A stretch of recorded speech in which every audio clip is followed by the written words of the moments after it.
Yes madam. Shabana कहाँ है? मैं पूछ रही शबाना कहाँ है? पहाड़ों के दामन में नदी और चश्मों के किनारे अनवर साहब के साथ मुलाकातों का सिलसिला जारी है। और बस बस, कुछ बताने की जरूरत नहीं।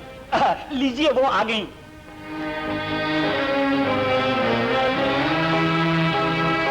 मुझे ज्यादा देर हो गई आंटी, मैं शर्मिंदा हूँ। शर्मिंदा हो? सिर्फ देर से आने पर? जी? औरत तो कुर्बानी का पैकर होती है शबाना, मगर तुम कैसी औरत हो? खुद गर्ज और एहसान फरामोश, अपने मुंह और जज्बात के हाथों मजबूर होकर तुमने उस फरिश्ता सीरत इंसान की बदनामी का ख्याल भी नहीं किया जिसने तुम्हें सर्रे से आफताब बनाया, जो तुम्हारी एक खुशी खरीदने की खातिर बड़ी से बड़ी कीमत अदा करने के लिए तैयार है।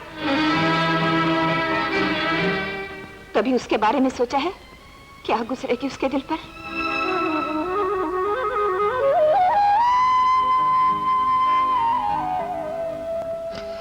किसी के एहसानों का ये मतलब तो नहीं कि तुम अपनी जिंदगी, अपनी मोहब्बत, अपना प्यार सब कुछ दांव पर लगा दो। लेकिन डॉक्टर जी मुझसे बहुत प्यार करते हैं अनवर। और तुम, क्या तुम भी उनसे प्यार करती हो? नहीं, वो मेरा बचपना था। मैं डॉक्टर जी की बहुत इज्जत करती हूँ, लेकिन अब मैं जान गई हूँ कि मुझे तुमसे और सिर्फ तुमसे मोहब्बत है। तो फिर? लेकिन मैं डॉक्टर जी का दिल कैसे तोड़ दूं? उनकी मेहरबानियों को कैसे भुला दूं? अगर तुम्हें डॉक्टर जी का इतना ही ख्याल है तो उन्हें धोखे में न रखो शबाना। उन्हें साफ साफ बता दो। मुझे यकीन है वो हमारे रास्ते की दीवार कभी नहीं बनेगी। देखो शबाना, अब मैं तुम्हारे बगैर जिंदगी का तस्वुर भी नहीं कर सकता। मैं तुम्हें अपनाना चाहता हूं, शादी करना चाहता हूं तुमसे। तुम डॉक्टर जी से बात तो करके देखो। तो क्या मैं डॉक्टर जी से मिलने लाहौर जाऊं? जरूर जाओ। और सुनो, आज से ठीक 1 हफ्ते के बाद हम यहीं और इसी जगह मिलेंगे और फिर यहीं से अपनी नई जिंदगी का आगाज करेंगे। ठीक है ना? हाँ ठीक है, मगर एक बात का ख्याल रखना, मैं अपने जज्बात का गला घोट सकती हूँ, अपने प्यार को कुर्बान कर सकती हूँ, मगर डॉक्टर जी का दिल किसी कीमत पर नहीं तोड़ सकती। अगर मैं ना आ सकूं तो समझ लेना कि किसी बहुत बड़ी मजबूरी ने मुझे रोक लिया है। मगर मेरा रास्ता दुनिया की कोई मजबूरी, कोई ताकत नहीं रोक सकती शबाना। मैं हर हाल में और हर कीमत पर आऊंगा यहां, और अगर तुम ना आई तो फिर मैं यहीं और इसी जगह जान दे दूंगा अपनी।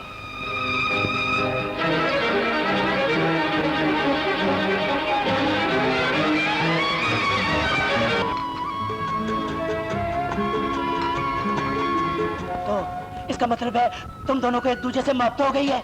हाँ, हो गई। तो फिर अहद परवान भी हो गए होंगे? अहद पैमान, हाँ हो गए। आए आए आए आए आए आए। तो फिर अब क्या होगा?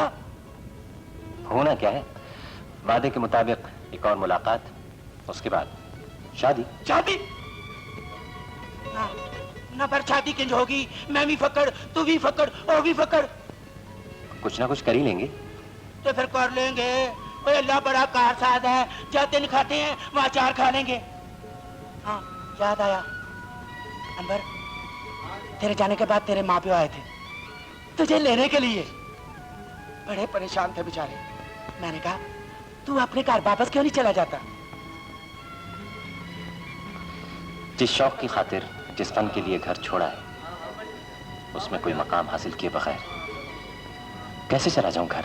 वैसे तू बंदा बड़ा अजीब है। लाखोंपति माँ बाप का अकलौता पुत्र है। मैं क्यों धक्के खा रहा मेरे साथ? माँ प्यो का साया ठंडी छां होती है पगले। जा चला जा, उनके कलेजे में भी ठंड पड़ जाएगी और उनकी दुआ से तेरा काम भी बन जाएगा। सचमुच वाले तो मुझे भी माँ बाप बहुत याद आते हैं। बस मेरे अब्बू जरा गुस्से वाले हैं, लेकिन मेरी माँ बहुत प्यारी है। मैं पूछती हूँ आखिर गाने में ऐसी क्या बुराई है? उसका शौक पूरा कर देते। दुनिया भर के शौक छोड़कर तबले और सारंगी का ही शौक रह गया था उसके लिए। पढ़ा लिखा कर गवैया बना देता उसे। तो हर्ज क्या है? एक ही तो बेटा है हमारा, उसे भी अपनी जिद में आकर घर से बेघर कर दिया।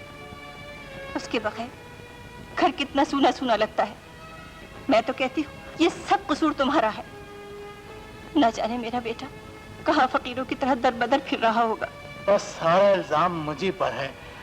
मैंने को घर से थोड़े निकाला था, उसे खुद ही जिद करके चला गया। मेरे दिल पर क्या गुजरती है मैं ही जानता हूँ, इसीलिए तो बनाने चला गया था। जवान बेटे तो माँ बाप का सहारा होते हैं, उसके बगैर तो घर सोना हो गया है। मैं जानती हूँ, खुदा करे एक बार अंदर वापस आ जाए तो। डैडी, अनवर बेटे, मुझे माफ कर दीजिए डैडी। अरे नहीं बेटे, गलती हमारी थी। माँ से मिलो। मैं नहीं बोलती इससे। माँ, माँ, कोई अपने माँ बाप से यूं नाराज होता है?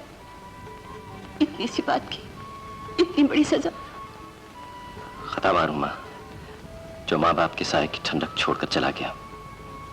शायद इसीलिए जिंदगी ने इतने दुख दिए हैं कि दिमाग ठिकाने आ गया माँ। हर तरफ नाकामी ही मिली। तुम फिक्र ना करो बेटा, तुम्हारा बाप बहुत बड़ा आदमी है और दौलत में बहुत ताकत होती है। मैं वादा करता हूँ कि जिन लोगों ने तुम्हें ठुकराया है वो तुम्हारे सामने सर झुकाएंगे। बिल्कुल ठीक है चाचा जी।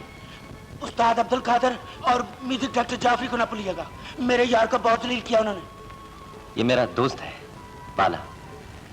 अपनी गुर्बत के बावजूद कई महीनों तक आपके बेटे का बोझ इसी ने उठाया है। ओ जी, ये तो एम ही करता है जी।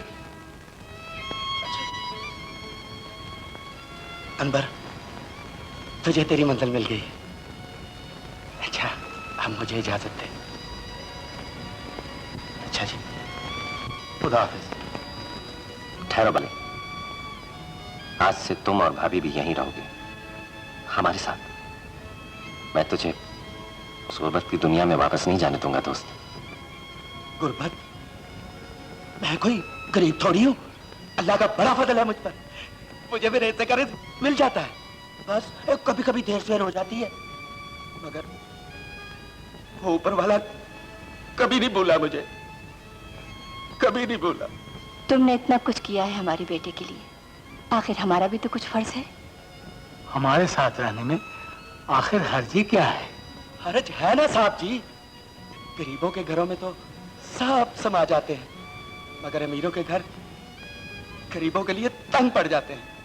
और फिर मैं कौन सा दूर रहता हूं। जब भी मेरा दोस्त मिलने को जी चाहेगा आ जाया करूंगा। चंगा मेरे वीर, घर में तेरी भाभी मेरा इंतजार कर रही होगी। खुदा हाफिज।